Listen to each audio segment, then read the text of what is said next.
They say the moon chose him before he was born. His mother howled at the sky the night she carried him. Not from pain, from something older than pain, something that had no name in any language wolves had yet invented. The sky answered. Every wolf in the forest, 300 miles north, went still all at once, as if the earth had pressed one finger to its lips, and everything ancient and breathing had understood the instruction immediately. That name was Zevran Thorn, Alpha King of Valthorn, commander of the Wraithbound Covenant, the last of a bloodline so old that history had stopped trying to contain it. A man built at the center of a world where power was not given, not inherited, not negotiated. It was earned and held, and carried with whatever it cost to carry it. This is not a story about a hero. This is not a story about a villain either. What this is a story about a king who built walls so complete that nothing could reach him. Not grief, not war, not the long, quiet erosion of his own darkness, working at him the way rivers work at stone, patiently and without mercy. A king who had decided that survival without failing was victory, and who had spent 20 years being correct about that. And then the universe sent him something no wall was constructed to stop. A human woman, no pack, no rank, no wolf lineage, just a quiet spine, steady hands, and a gaze that found his face and stayed there without blinking. Her name was Saren Quelth. From the moment those eyes met his, everything Zevran Thorn had spent a lifetime constructing began, very quietly, to come apart at its foundations. Listen carefully. Every word that follows is true in the way only stories can be. Do not look away. Not when it becomes beautiful. Not when it becomes difficult, especially not then. The palace of Valthorn did not sleep. It breathed. Torches lined every corridor in long rows, their flames bending in a wind that came from nowhere. The walls were carved from black granite pulled out of the mountain range 2 centuries ago by wolves who had shifted and hauled stone with nothing but determination and time. Stone that hummed faintly when you pressed a palm against it in the dark, as if it kept a record of every hand that had ever touched it, as if it remembered what it cost to build something meant to last. At the palace's highest point, in a room where the fireplace had no ceiling above it, and the smoke rose straight into open sky, Zevran Thorn stood at the window and watched the forest below. Not handsome the way painters made kings handsome. Something older than that, 6'4" of a frame shaped by decades of discipline, leadership, and the specific kind of grief that does not soften a person but reshapes them from the inside out. His hair was black, cut close at the sides. His jaw carried the sharpness of a man who had made decisions that could not be reversed. A scar ran from his left cheekbone to the corner of his mouth, earned at 17 when his father pressed a silver blade to his face and said that pain was the first lesson of kings. Zevran had not flinched. His father had seemed disappointed by that, which told Zevran everything about his father, that the following decade confirmed. Storm-gray eyes, fractured with amber when his wolf surfaced. Right now they were still, watching the tree line with the patience of a man who no longer expects the forest to give anything back. Nothing moved. It never did anymore. The War Council. 2 hours earlier. 12 generals, 12 alphas commanding 12 packs across the territory of Valthorn, gathered around the long table with maps spread between them, all watching Zevran with the particular calibrated attention of men who understood that the distance between standing here and standing in exile was measured in a single misspoken word. General Torvin Koss had placed his fist on the table. The Ashen Maw Pack crossed the northern border. 14 of our people are gone. We need to respond. Zevran had not looked up from the map. How many of theirs did we lose? None. Night strike. Fast and precise and gone before our patrols reached the site. The silence that followed had texture to it, the heavy, settling quiet of a room full of people who understand that something significant has just been confirmed. Zevran let it hold for 4 full seconds before he spoke. In a room full of wolves, the quietest voice always belongs to the most formidable one. Which means they had our patrol schedule, level, unhurried. Someone in this room provided it, or someone who reports to someone in this room. Not one of the 12 generals moved. Only then did Zevran look up. His gaze traveled from face to face, slow and deliberate, the way a seasoned tracker reads a landscape before committing to a direction. I will find out who. That person will stand in this courtyard and answer to me, not to a council, not to a tribunal, to me. He paused. Are we clear? Not a question. 12 voices confirmed it anyway. He nodded once, filed the expressions and the hesitations and the quality of each silence in the precise, patient part of his mind he kept for exactly this purpose, and left the room, back to his window, back to the forest that had swallowed his father and his brother and the person he had loved most, and returned none of them.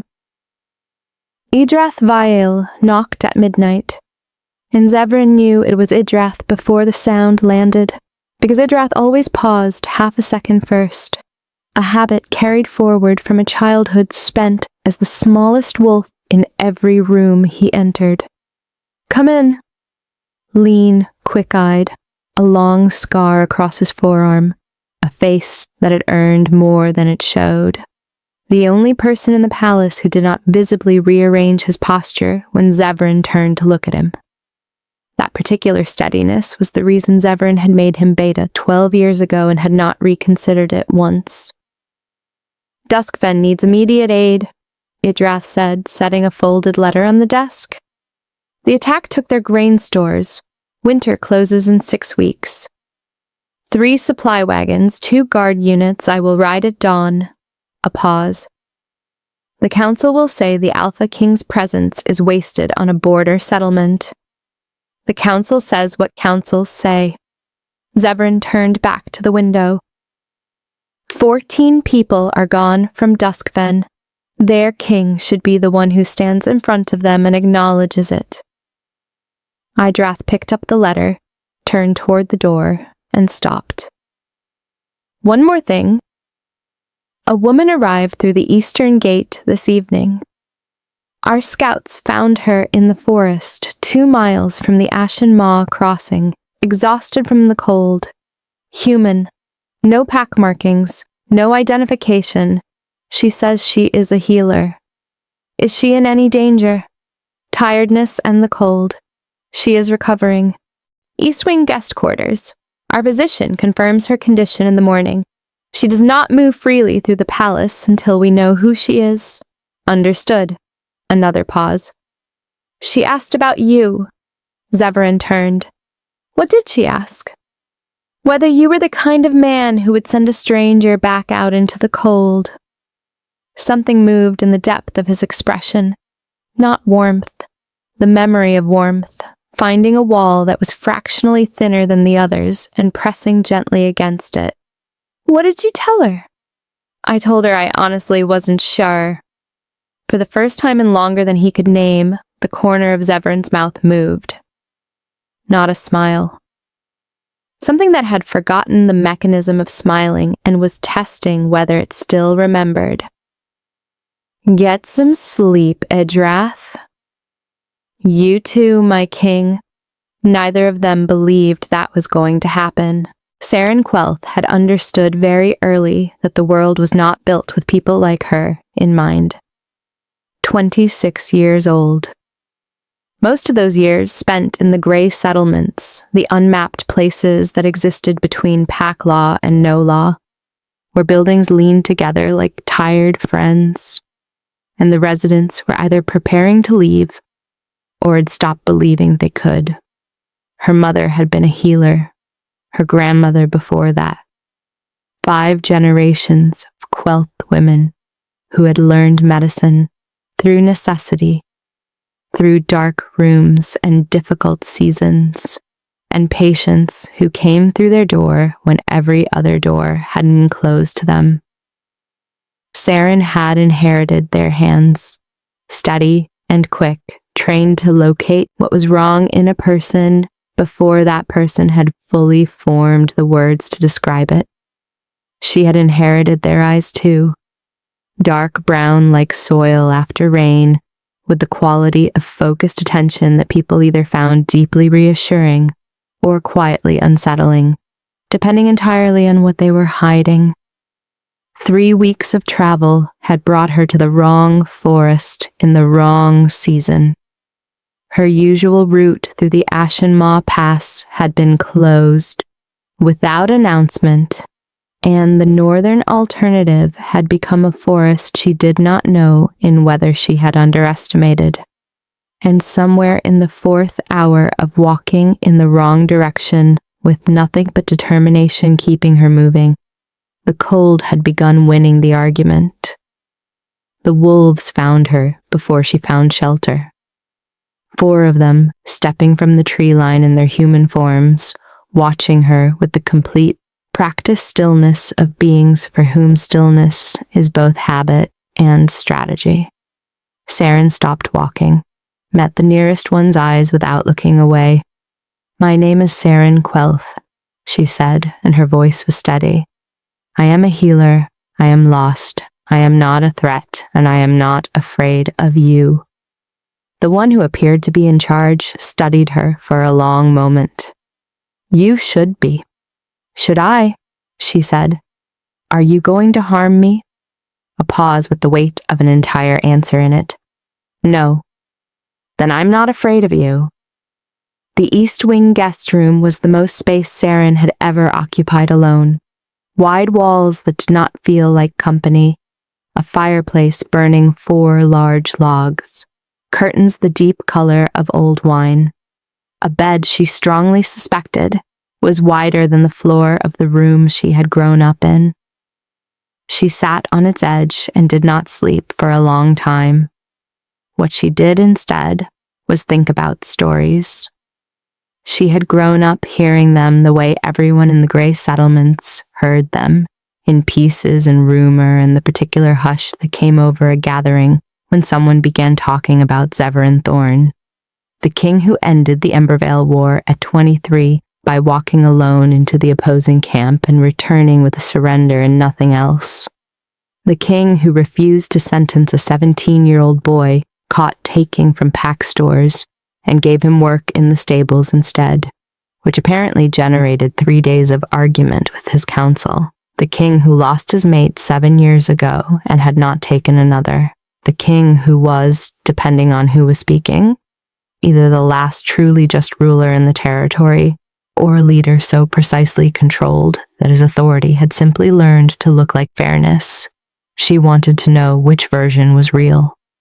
Eventually, her body made the decision her mind was too occupied to make, and she slept deeply and dreamlessly, the trusting sleep of someone whose instincts had decided the place was safe, even while the rest of her was still gathering evidence.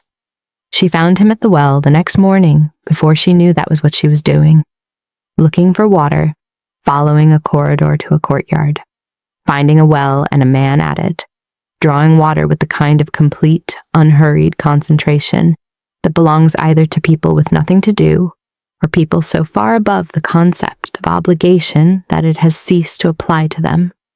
Very tall, plain dark clothing, no insignia, no marker of rank, nothing identifying him except the quality of absolute stillness he carried the way other people carry sound.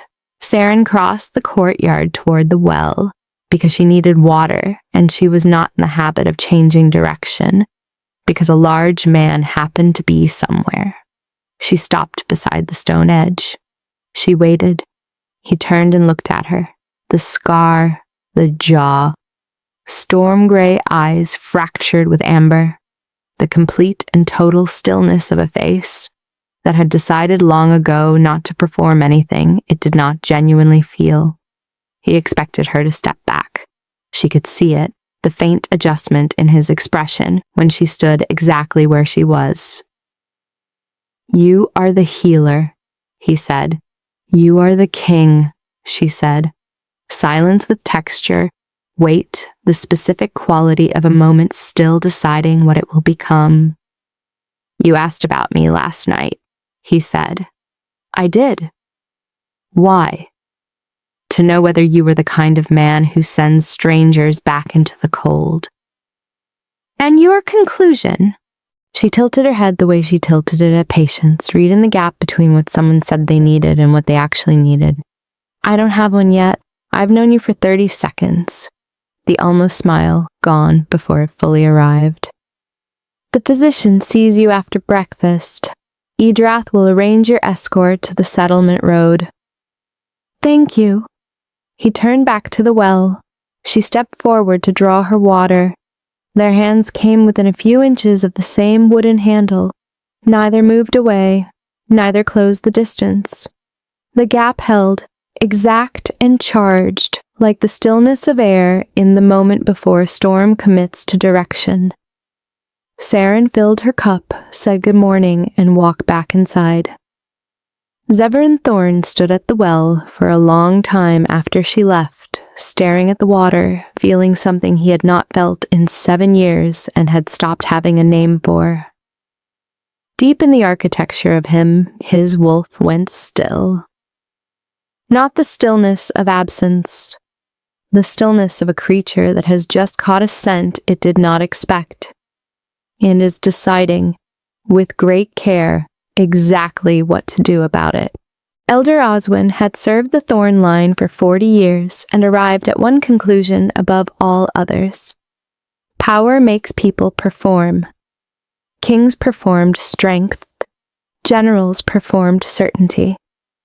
Advisors performed loyalty while measuring the distance to the nearest available exit. She had watched Zevran's father, King Malgar, perform greatness across 3 decades while quietly making the choices of a man who was not great at all. And she had learned to keep her expression completely neutral in the presence of any version of power. Not from fear of it, because neutrality was the only armor that let you stay close enough to occasionally be useful. Saren Quelth required exactly 2 minutes to confirm. Healers recognize each other across every boundary of background and training, the way musicians recognize each other. Something in the economy of movement, in the hands, in the way the eyes register a problem before the mouth shapes words around it. Saren moved through the infirmary stores with the competence of someone who had learned her craft the honest way, in difficult conditions with limited resources, and had long since stopped needing to explain herself to anyone. "You know your herbs," Oswin said, watching Saren examine the medicinal stocks with open professional curiosity. "My mother taught me. Her mother before that. 5 generations back. Quelth." A pause. The pause of a long memory finding a connection. There was a Quelth who served as field healer in the Embervale War. Remarkable woman. She kept 17 men alive through iron fever when the pack physicians had already considered the matter settled. Saren looked up from the shelf. "That was my grandmother."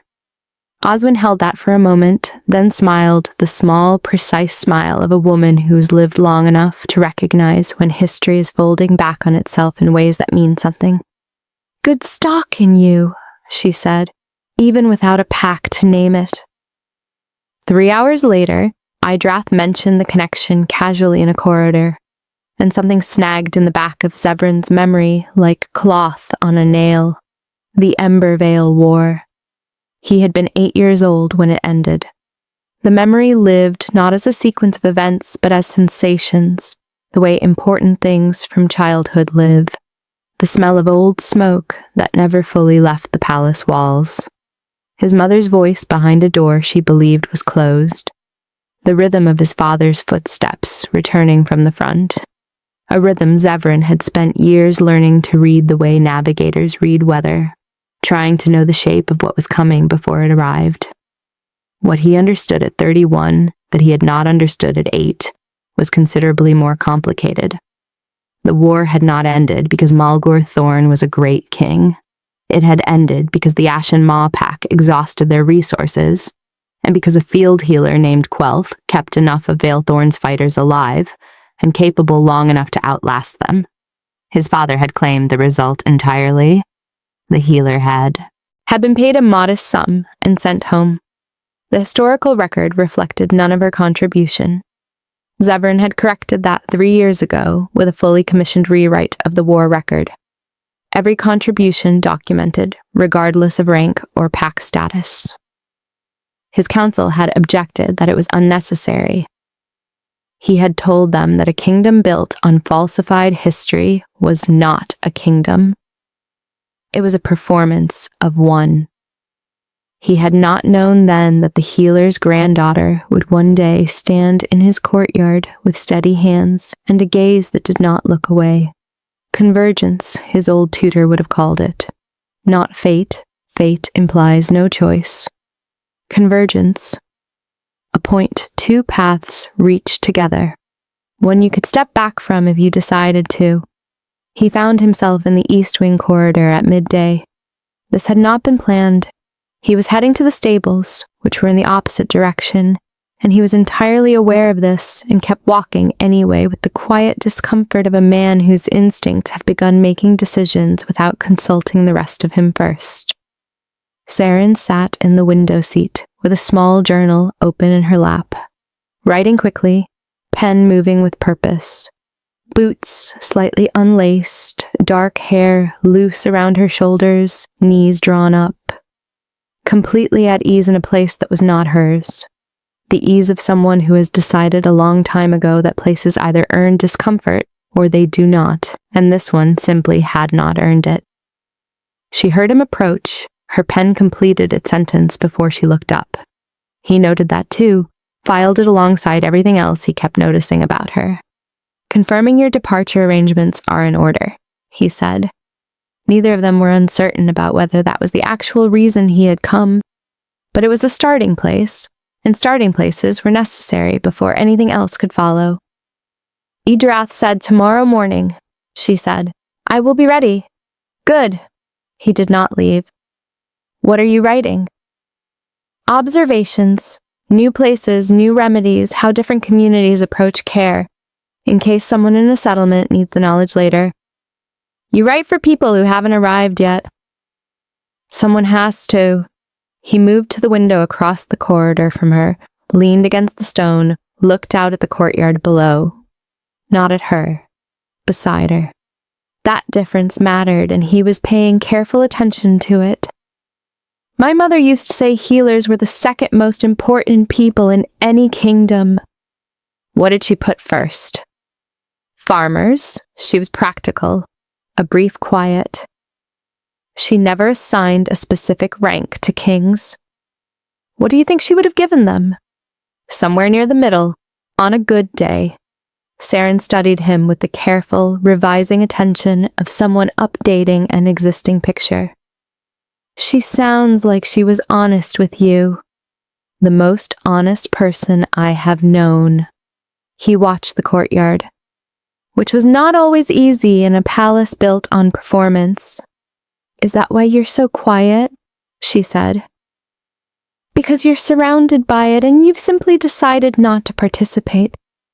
He turned and looked at her then, the full, direct weight of those gray amber eyes. "Most people don't say things like that to me." "I imagine not." She held his gaze without adjustment. "I'm not most people." The silence that followed was long, and unlike the usual friction of silence between strangers, it had the quality of two people discovering they speak the same language and finding that slightly more unsettling than they expected. Zevran pushed off from the wall. "Rest well, the road home will be cold." He walked the corridor back toward the stables without looking behind him. His wolf was fully alert now. Not restless, not prowling, simply present and oriented toward the precise location in the palace where Saren Quelth sat writing notes for people who had not yet come. The coded message arrived before dawn. Only 3 people in the palace could read the cipher. Idrath brought it to Zevran's study while Zevran was already at his desk in full day clothes, which confirmed what Idrath already knew about the night, which he recorded with the quiet precision he applied to everything he knew about his king and never raised aloud. From our contact at the Ashen Maw crossing, the Duskfen strike was not a raid. Idrath set the decoded sheet on the desk. It was a measurement. They were testing our response time. Zevran read it once, then again, then set it flat. They have our patrol schedule. Current provided within the last 3 months. 2 fingers to the bridge of his nose, a gesture so rare in Zevran that Idrath noted it the way you note a hairline fracture appearing in something that has always seemed solid. The Ashen Maw has been quiet for 11 years, Zevran said. Why now? Leadership change. Their old alpha passed 8 months ago. His son Vreth took the seat, 27 years old, with something to prove. Surrounded by advisors who believe your father took Northern territory that was not his to claim. By ending the lives of 14 people in a grain settlement. By establishing that they are willing to. Zevran stood and crossed to the map wall, the comprehensive one that held every settlement, every road, every river crossing, every border marker. He studied the northeast, studied Duskfen, measured the space between. They will move again before winter closes the passes. That is our contact's assessment. Then we find the source of the leak before they do. He turned from the map. Not the generals. Call the 6 administrative advisors, everyone with access to patrol scheduling in the last quarter. This afternoon. Zevran did not confront. He observed. He gathered the 6 advisors around a smaller table and told them there had been a security review identifying an anomaly, and that he wanted to hear from each of them directly about any unusual information requests in the past several months. He thanked each person genuinely when they spoke. He asked follow-up questions that sounded like interest and were, in fact, a precise architecture, building an exact map of who knew what and when, and what they had done with it. 5 of the 6 answered with the slightly irregular, naturally incomplete texture of honest recollection. The 6th, an advisor named Halveth Droon, answered with the smooth, fully formed texture of something prepared in advance. Too complete, too clean. The words arrived without the small hesitations of a mind genuinely reaching back to remember. Rehearsed answers are always smoother than real ones. Zevran had been reading both kinds for 20 years. He dismissed all 6 and kept Halveth behind. The door closed. He sat across from the man. The room was quiet. Tell me what they offered you.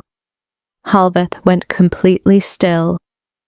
I am not asking whether you were involved, Zevran said. I already know the answer to that. I am asking what they gave you. The weight of a secret carried too long has a specific way of leaving a person. Halveth's shoulders dropped with it. Gold. And safe passage for my family to Ashen Maw territory. My son has been ill for 2 years. The treatment cost more than I earn in 4. I did not understand how far one schedule could reach. 14 people are gone from Duskfen. Halveth closed his eyes. I am not going to sentence you. The words were precise, without cruelty, without sentiment, without any desire for effect. Your son needs his father alive. But you will give me every detail of every communication you had with the Ashen Maw. You will do it now, and when you are done, you will be removed from this position and will not hold another administrative role in this palace." He paused. "And we will arrange treatment for your son, not as a reward, because sick children should not be used as tools against their parents." Halveth looked at him with the expression of a person who had prepared for one kind of response and received an entirely different one. "Why would you do that?" "Because it is right," Zevran said simply. "And because I want you to understand the difference between the people who used your son's illness to manipulate you and the people you were supposed to be serving." He placed a sheet of paper on the table between them. "Now talk." Saren had been crossing the courtyard when Halveth left the council room. She had not understood exactly what she was witnessing. She had seen only the man emerging from the door with the posture of someone who has set down a weight they have been carrying alone for far too long, and through the closing door, for one fraction of a moment, she had glimpsed Zevran Thorn at a table across from him. Not threatening, not triumphant, just watching with the patience of a man whose authority comes from understanding rather than intimidation. She stood in the courtyard for a moment after the door closed. She had been assembling a picture of him since the morning she arrived. Every piece she found was unexpected. Not because kings could not be this way, but because the ones who were rarely bothered hiding it under so much silence. She went back to the library. She did not write about herbs. The escort departed without her. A kitchen child named Twig, 4 years old, with a voice that normally carried through 2 corridors, had developed a serious fever overnight. Saren recognized it within minutes. She had seen this particular fever 3 times in other settlements, always in young children, always moving faster than it appeared to, always responsive to a specific preparation, requiring both the right herbs and the precise knowledge of how to combine them correctly. Elder Oswin had the herbs. She did not have the preparation knowledge. Saren sent word to the escort to wait. The escort waited 90 minutes. The fever could not be safely managed in 90 minutes. Saren appeared at the door, told Adrath she could not leave, and said it with the calm certainty of someone who had made this particular calculation many times before, the one between what she wanted to do and what the situation required, and who had long since accepted which one wins. Adrath dismissed the escort and went to find the king. Zevran listened, was quiet for a moment. Is the child in any danger? Less so now than an hour ago. She needs monitoring through the day. Then she stays. He had already turned back to his desk. Arrange another night in the East Wing. Twig was the daughter of Zulma, one of the kitchen cooks, a quiet woman who had worked in the palace for 6 years. Within 20 minutes of Saren entering the room, Twig had decided, with the absolute and immediate certainty of a 4-year-old, that Saren was her person, and had refused to release her hand for anything except sleep. Zevran appeared in the doorway at mid-afternoon and stood there without entering. He looked at Twig, resting, at Saren seated beside her with a damp cloth and a small bowl.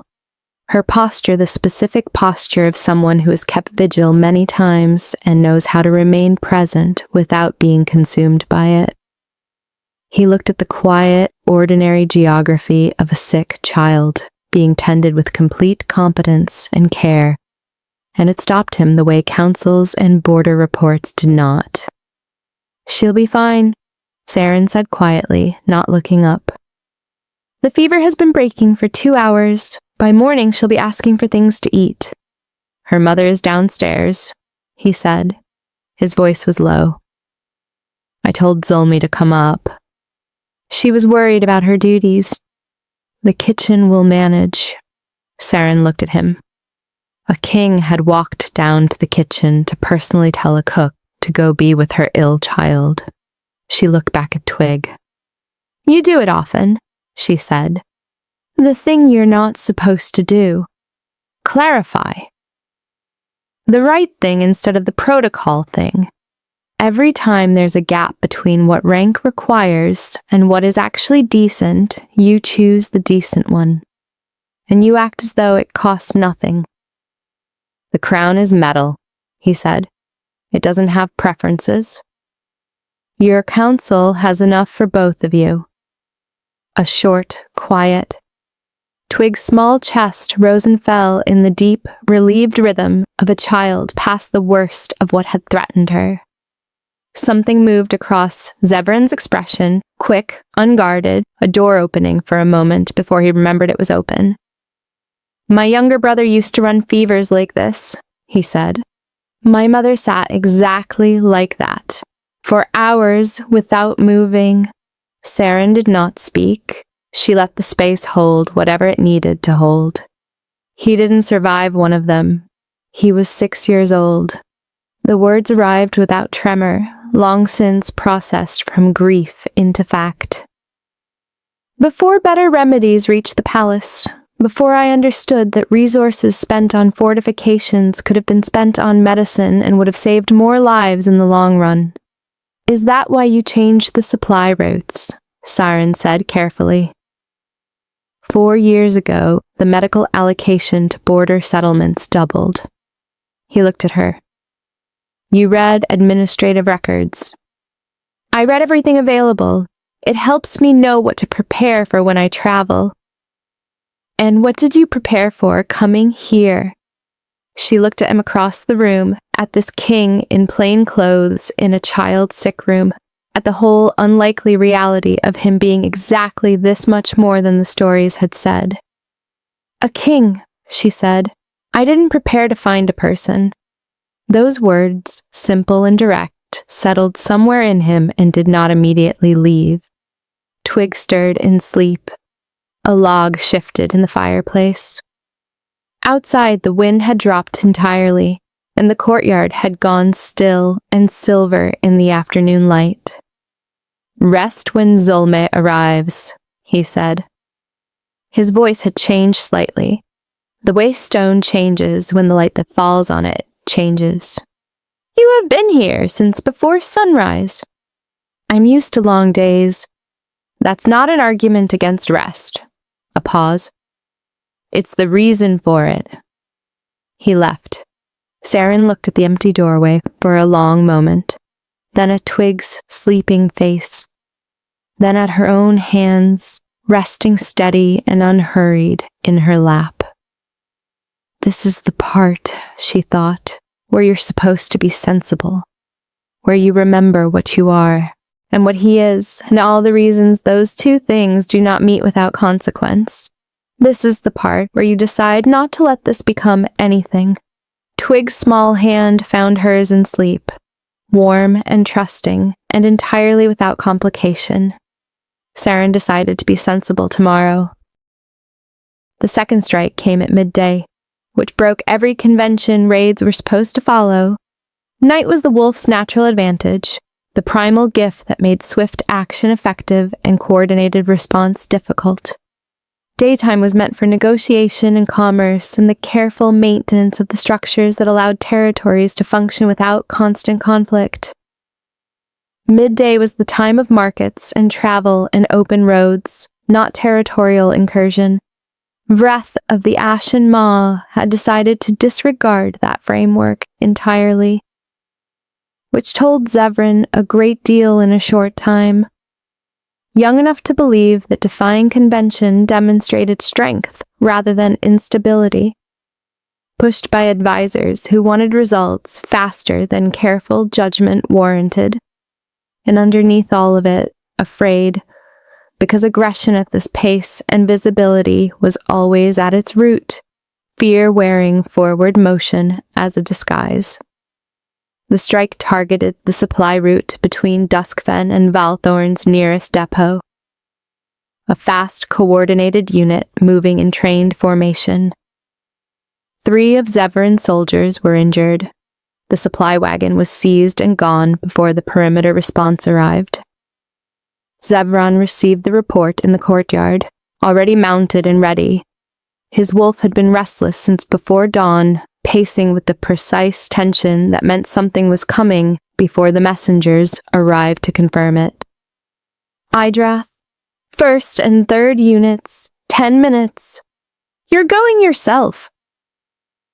The people of Duskfen have now been struck twice in 4 days. Their king should be the one who shows up. He checked his equipment, the practiced efficiency of a man who has prepared for this kind of situation many times. They need to know this palace responds. They covered the distance in 2 hours of hard riding. The cold sharp and the formation tight, the unit moving with the precision of people who have trained this route together until the horses anticipated the turns before the commands came. The ARIANNA'S unit had not fully withdrawn. 3 remained at the road site, standing, waiting. Zevran recognized the strategy immediately. Not to fight, to demonstrate continued presence, to make the statement, "We were here, we acted, and we are still here when your response arrives," a message delivered with the language of territorial dominance. The largest of the 3 shifted the moment Zevran's unit came into view. The transformation was sudden and complete, the wolf nature surfacing with full force. The form that emerged massive and powerful, gray-dark, eyes the pale color of old winter ice, radiating the kind of aggressive energy that was meant to intimidate before a single step of contact. It advanced. Zevran dismounted and met it. His own shift came the way it always came to him, not as a struggle, but as a release. The natural surrender of the human form to something older underneath it. The wolf that had been Zevran Thorn was larger, darker, carrying the specific quality of absolute composure that separates authority from aggression. He had spent 20 years learning the difference between those two things. Everything he was in his human form carried forward into this one without loss. The encounter was direct and decisive. The ARIANNA'S wolf was strong and driven by something to prove, which made it fast but predictable. Every aggressive young wolf made the same opening move. Zevran read it 2 steps before it arrived, shifted his position accordingly, and responded with precision rather than force. A controlled exchange of dominance, nothing more, nothing gratuitous, nothing unnecessary. A clear answer to a clear challenge, delivered in the only language that bypassed all the political architecture and reached the primal understanding underneath. The ARIANNA'S wolf stilled, its ice-pale eyes dropped. The other 2 did not move. Zevran shifted back, stood at the center of the road in his riding clothes, and addressed the retreating forms with the measured calm of someone delivering information rather than making threats. "Tell Breath that Vilethorn answers, every time. Tell him also that I remain willing to talk." But the next demonstration cost considerably more than a supply wagon. The forest took them. The road went quiet. Soldier Cray, who had ridden beside Zevran for 6 years and had seen most things a person could see in that time, looked at him from horseback with an expression balanced between professional admiration and personal concern. "Your shoulder, my king." "I know." He assessed it already, the clean, manageable injury that would close correctly by morning. "Let's move on to Duskfen." Sarin saw the riders returning from the east wing window. A long time spent learning to read the shape of things from a distance had made this easy. The way a returning party holds itself, the position of the horses, whether people were sitting the way they sat when they had been through something, or the way they sat when they had been through nothing. She counted. The riders, all present. Then she found Zevran at the front, upright, authoritative, moving with the complete composure of someone who has never let anything show that was not ready to be seen. Except for his right shoulder, which was sitting slightly lower than his left, the subtle asymmetry of someone managing discomfort through force of habit rather than absence of it. She was in the infirmary before the horses reached the stable. Duskfen had taken 2 hours of his time in the full weight of his presence. He had not arrived with prepared remarks. He had walked through the settlement and spoken to people directly, not to their leaders but to the residents themselves. The woman whose storehouse was ash.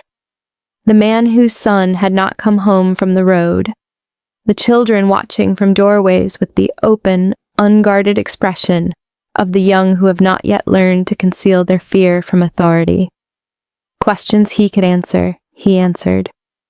Questions he could not yet answer, he said so plainly.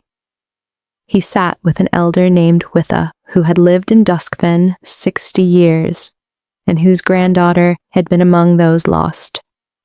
And he listened to her for 40 minutes without once looking toward the door or the daylight or the long road, awaiting.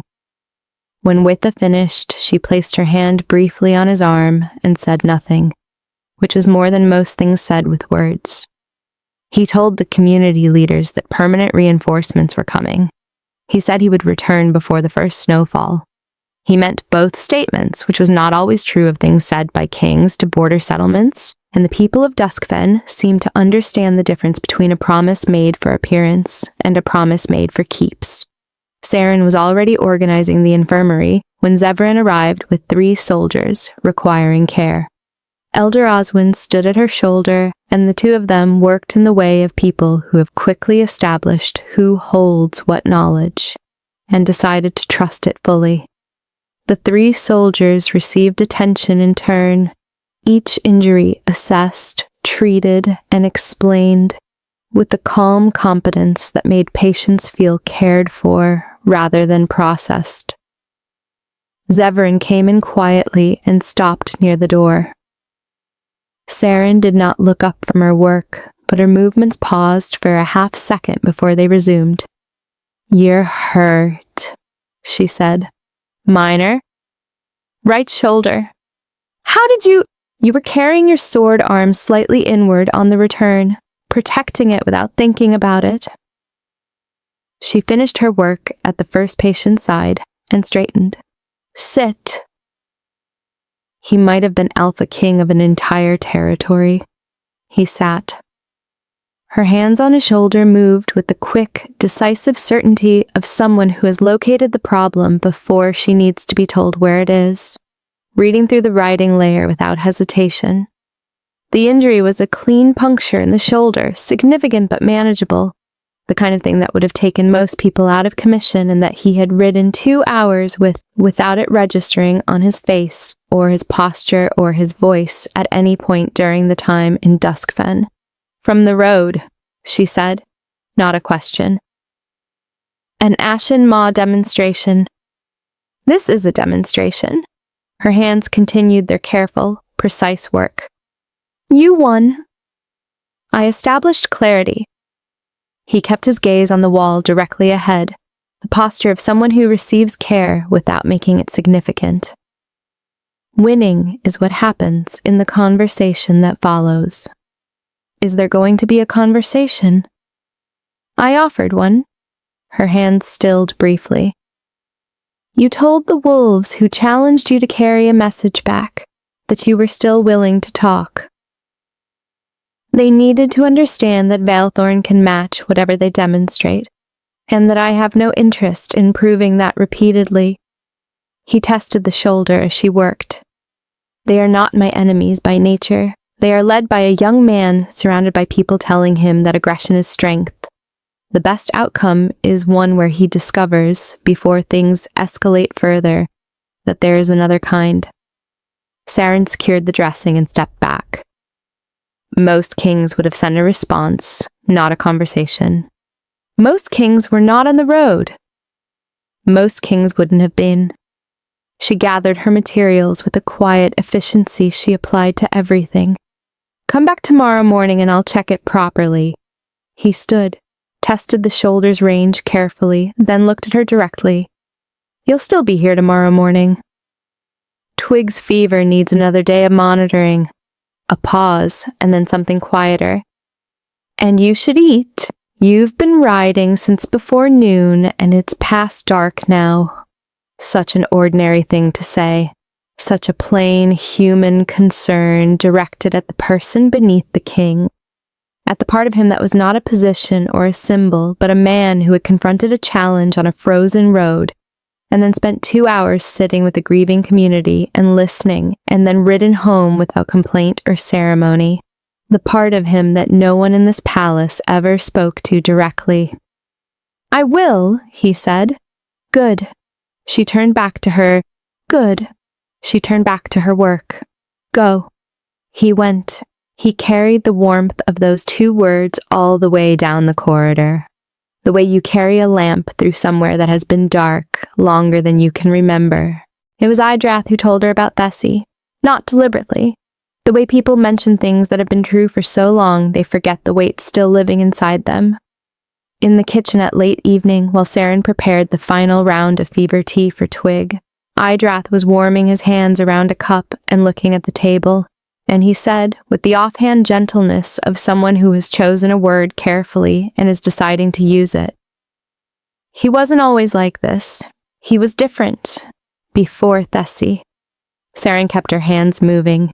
She did not ask who Thessie was. The name carried its answer in the way he said it, and she was not entitled to the full story simply because she wanted it.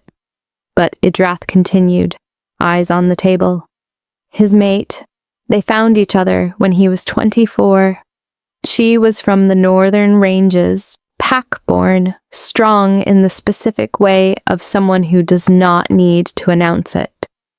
Entirely unwilling to be managed, which I think was most of the reason he loved her. A pause. 3 years together, there was a collapse in the mountain pass. She'd gone out that morning without an escort, because they had argued about whether she needed one, and she said she didn't, and he said she did. And she left without one. He stopped. He built the wall after. The one you walk straight through as though you can't see it. Saren set down the tea measure. "Why are you telling me this?" Idrath regarded her with the patient attention of a man who has served someone he cares about for 11 years, and who has learned the difference between when to stay quiet and when not to be. "Because in 11 years, I have not seen him look for someone in a courtyard before he rides into a difficult situation. Not once." He picked up his cup. "You should know what you're walking into." "I'm not walking into anything," Saren said. "I am leaving tomorrow." "Of course," he said simply, and drank his tea. She found the courtyard at midnight because the room was too still and she needed somewhere to put the restlessness that had been building since the infirmary. The moon sat enormous and patient over the palace wall, its light turning the courtyard stones silver. The fountain at the center breathed softly in the dark. Zevran was already there, sitting on the fountain's edge, looking up at the sky, not at the palace walls. His shoulder was dressed, his boots were still on. He had the look of someone who had come outside to leave something heavy in the cold air and was letting that process happen without force in it. Saren crossed the courtyard. She sat on the fountain's edge a few feet from him and looked up at the same sky. A long time passed. The fountain breathed. The cold held perfectly still. "You're leaving tomorrow," he said. "Yes." "Back to the settlements." "Yes."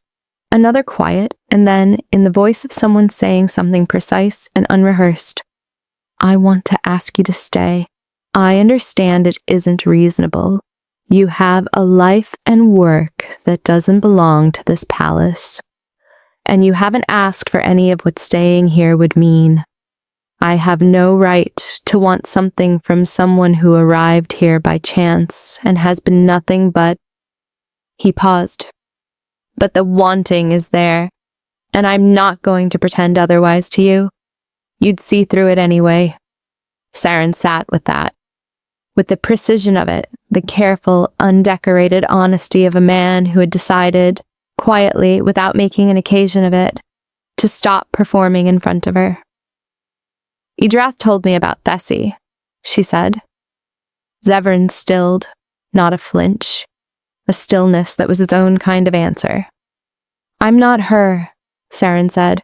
"I know that. I'm not trying to be, and I have no claim over how you carry her." She looked at the moon. "But whatever these past days have been, it is real. I don't pretend with things. too many people spend too much time pretending and end up with nothing to show for all that careful distance. So I won't sit here and tell you I don't feel what I feel." He turned and looked at her. Full moon on those gray amber eyes. The amber deep and warm now, his wolf present at the surface. Not unsettled, just attentive. Paying complete attention. "What do you feel?" he said. "That you are the most honest person I have met who is working very hard not to be known," she said. "That I understand that more than most people would, that I have been thinking about leaving for 5 days and have not left, which is probably its own kind of answer." The corner of his mouth moved. Further this time. The almost smile arriving completely for the first time. Reluctant and entirely real. Changing his face in a way she thought very few people in his kingdom had ever been given the chance to see. Not the king's face, the person underneath it. Younger, more careful, and worth considerably more. "Stay," he said. "Not forever, not with conditions, just a little longer." Saren looked at the enormous, patient moon which seemed to have made a decision to be present for every significant moment of whatever this was becoming. She looked at the man beside her, asking without armor and without authority, simply asking. "A little longer," she said. Deep in the old forest, beyond the palace walls, a wolf called out into the night. Not in distress, not in warning. Something older than either of those things. Something that had been waiting a long time to have occasion to be said at all. Vreth's letter arrived by official courier at dawn, formally sealed. The formality was his own information. A challenge wrapped in diplomatic protocol meant the sender had not yet committed to abandoning the framework of negotiation entirely. Zevran noted this, filed it under still workable, and read the letter twice before setting it flat on his desk. "A territory conference," Idrath said from the window. "Framed as mutual dialogue. Framed as a concession meeting." Zevran studied the letter. "He's requesting formal discussions about restoring the northern settlements to ARIANNA'S jurisdiction. The timing is deliberate. He believes the approach of winter makes the logistics of sustained response unfavorable and expects that to soften our position." Will it? No. His jaw was set the way it set when the calculation led somewhere he was not pleased with, and he was going to walk toward it anyway. The northern settlements chose Velthorn jurisdiction during my father's reign because the ARIANNA'S at that time could not ensure their safety. That decision was made by the people who live there. It is not mine to reverse for political convenience. Declining is a declaration, which is why I am not declining. He pulled a fresh sheet of paper forward. I am offering an alternative. Mediated dialogue on specific border grievances, not territory transfer, not a concession meeting. A real structured process with a neutral facilitator where legitimate complaints can be heard and addressed through proper channels. He began writing. The question I want to force Vreth and his advisors to answer is whether they want a resolution or whether they want conflict. This process makes them answer it directly. Idrath considered this. He's 27 and has something to prove. I was 23 and had something to prove when I took this seat. Zevran wrote steadily. The age is not the issue. The issue is whether the people advising him are developing his judgment or just his aggression. He set down the pen. Dispatch this today with the same courier. And have Torvin begin positioning units at both northern passes, visible presence, not aggressive formation, so that the offer of dialogue is made in the full knowledge that Velthorn is not uncertain about the alternative. Saren found the library at mid-morning, and Zevran found her in it at midday, which had become the shape of things without either of them specifically designing it. He came in with a book he did not open. He sat across from her at the long reading table.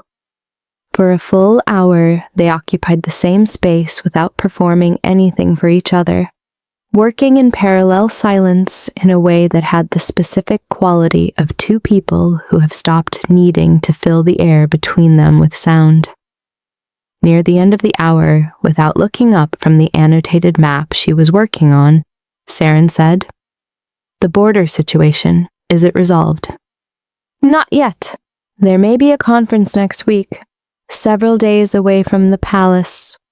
She looked up then, directly at him. "I know. Oswin mentioned the Ashen Maw. I wanted to hear it from you. I wanted to tell you." A pause, not for effect, but for accuracy. "I want you to have the information for whatever you're deciding." What he was not saying, "Stay until I return." What she was not saying, "I already have." What lived in the space between those two things was the particular, careful warmth of two people who have committed to the truth and are still learning the full shape of what that requires from them. "I'll be here when you get back," she said. He held her gaze, those storm-gray eyes with the amber fractured through them, like light through old glass. Eyes that had watched too many difficult things for too many years, and were now, very carefully and very deliberately, allowing themselves to see something that was not difficult at all. "Thank you," he said, and meant all of it, the word and everything the word could not hold, and all of it carrying forward anyway. The night before he rode to the conference, he came to find her. She was in the courtyard again, at the fountain again, under the moon that had apparently made a decision to attend all the significant moments of whatever this story was becoming, and was not going to be self-conscious about it. Her journal was open, but her pen was still. She was looking at the sky with the quiet, cataloging attention she applied to everything she wanted to carry forward accurately. He sat beside her, close. Closer than they had been in any context that was not practically required. Their shoulders nearly touching, a distance that was not contact and was not separation, but something with its own name that neither of them had tried to assign yet. Neither moved to change it. "Tell me something true," she said. It had become the way their longer conversations ended. A space she opened up for the version of him that did not have to manage anything or be strategic or be correct. He had come to understand it as the most significant kind of trust. Not asked for, simply offered and left open. "I am afraid of this conference," he said. She looked at him. "Not of the outcome. I know how to handle this kind of negotiation. I know how to read a room and work with what's in it, and find the version of a difficult situation that preserves the most for the most people. I have been doing that since I was 20 years old." He held the empty cup in both hands, something to do with them. "What frightens me is the cost. The version of me that is effective in those rooms is not the version of me that sits in libraries and stands at wells before dawn and does not feel like the walls are made entirely of obligation. That version has been all I was for 7 years, and I do not want to go back to being only that." "You think you have to choose," Saren said. "For 7 years, I was choosing. Every morning, without knowing I was doing it. The same one in the same direction. Because the alternative went away." A long quiet. The fountain breathed. "Yes." "And now it hasn't." She said it simply, the way she said everything true. "So the choice is different now." He looked at his hands, the hands that had met a challenge on a frozen road that afternoon, and held a grief-struck community together in a border settlement before that. "My father told me the day he crowned me that a king who feels too much loses everything. He said it the way he said things he believed were gifts." A pause. "He was wrong." "Yes," she said. A king who has closed himself to feeling has nothing worth protecting. Only structure, only the maintenance of power bear its own continuation. A machine, not a person. He turned his hand over on the stone between them, open, an offering, without a name attached to it yet. You showed me that, not by explaining it, by being someone who does not look away from it. I have not done anything remarkable, Saren said. I have only been honest with you. Where I come from, he said quietly. That is remarkable. She placed her hand over his, not hesitantly, with the same directness she brought to everything, certain and warm and fully present. Her healer's hand, steady and capable, over the hand of a king who had been carrying the cold alone for 7 years and had been doing it so well that no one around him had noticed it was costing him anything at all. He rode before dawn, 50 riders, full kit, the thorn standard lifting in the gray pre-light. Zevran at the front, already entirely the king, already settled into the authority and the composure and the absolute, unshakable command presence that the territory knew and depended on. The transition seamless and genuine, because she understood now that it was not a mask. It was a full person choosing which part of themselves to lead with, and committing to that completely. At the gate, he turned once. Found her in the dark of the courtyard, with the precision of a man, stopped pretending he does not know exactly where she stands. He pressed his fist to his chest. It's a pack gesture. The oldest one. Older than treaties and courts and written law. Older than all the words he knew for what he meant. I carry this. I carry you. I will come back. Saren pressed her palm flat against her own chest. Her answer, in the same language with the same weight. He rode into the gray morning and the gate closed and the courtyard went quiet and still. What a crown costs is not what the stories usually tell you. It is not the metal weight on your head at ceremonies. It is not the loneliness, though the loneliness is real and it has dimensions you do not discover until you walk into them without warning in the middle of an ordinary day. What a crown costs is simpler and more permanent than any of those things. A crown costs you the right to be unremarkable. It asks you to give up the small, unobserved, ordinary minutes of being one person in a world full of people, and to become, instead, something others hold in mind when they need direction. Most people who accept this cost let it take everything they were before it. They become the symbol entirely. They forget that a symbol with no living person at its center is not a symbol. It is a prop. And props do not make just decisions. They do not stand at wells before dawn. They do not arrange care for the children of people who have failed them. They do not press one fist to their chest at a gate in the gray morning and mean every word of the gesture.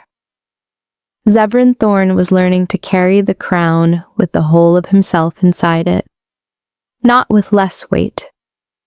The weight was the weight, and it was always going to be the weight, but differently, with everything he was present in it rather than the carefully constructed, feeling-proof version, with something alive at the center instead of the cold precision of a man who had a mistaken endurance for strength and had been making that mistake for 7 years. A woman had arrived at his gate because she got lost in the wrong forest in the wrong season. She'd stood at his well and looked at him without looking away.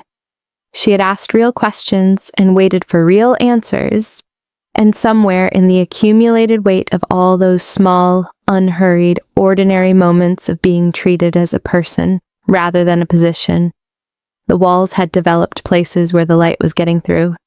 Places he had stopped trying to repair. This was not weakness. He understood that now with a clarity that had the quality of something finally settling into its correct place. After a long time spent slightly wrong, the 7 years before her were the weakness.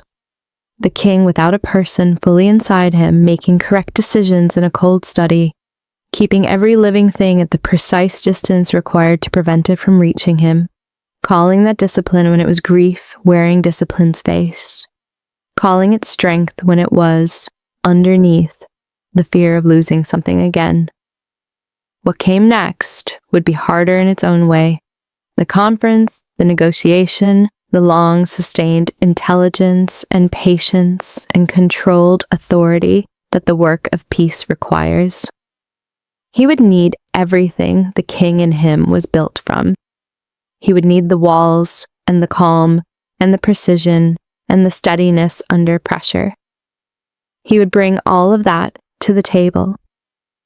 And on the other side of it, in the palace of Valethorn, a woman with steady hands and dark eyes that paid attention to everything would be there when he came home. Not waiting in the way of someone who has given themselves up to another person's orbit. Waiting in the way of someone who has decided where they want to be and is going to be entirely and completely themselves while she is there. He was going to make certain she always had reason to choose it. They will say the harder part of the story starts here. The confrontation that tests every principle he has built his reign on. The moment when the weight of the crown and the weight of the person carrying it will pull in two directions at once, and something will have to give. They will say it does not become easier from here. They are right, it does not become easier. What it becomes at last is worth the cost of carrying it. Which is not the same thing, and is entirely better, and is the only version of strength that was ever worth having. A kingdom built on teeth and loyalty and centuries of law. A king who learned to mistake his own endurance for living. And one woman who arrived by accident and refused, without making any point of it, to see him as anything less than the whole of what he was. That is what a crown is when it is carried, right? That is blood crown, and the story has only just begun.